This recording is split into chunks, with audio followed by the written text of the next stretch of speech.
Hi,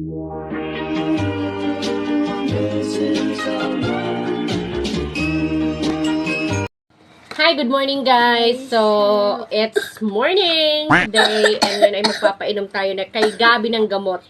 Kasi, inuubo siya since siguro mga 2 days na. Kasi dun sa mga classmate nila, meron guys na merong inuubo dun. So, ayun, di ba, nahawa. Kaya ganun. So, magpapainom tayo sa kanya ngayon ng Ascop.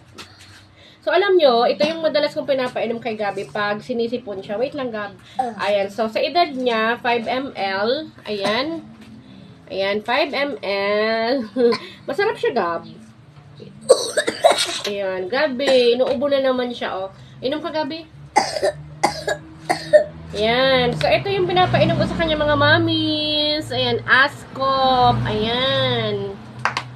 So, yan. Ascop siya yan. And mura lang naman to sa butika or sa mga drugstore. Ayan. So, very effective to kay Gabi. Kasi alam nyo, sinabihan ako ng doktor. Sabi ng doktor, instead na painumin nyo muna ng sobrang mga tatapang, ang tatapang na mga medicines, try nyo muna yung Ascop, yung natural muna. So, yan, kapag sinisipon si Gabi, yan talaga yung pinapainom ko sa kanya. Yan. So, makagawan din natin siya ng review. And in fairness naman talaga, napakaganda niya at super affordable pa. Pwede kayong bumili sa generics or kahit saan siguro drugstore.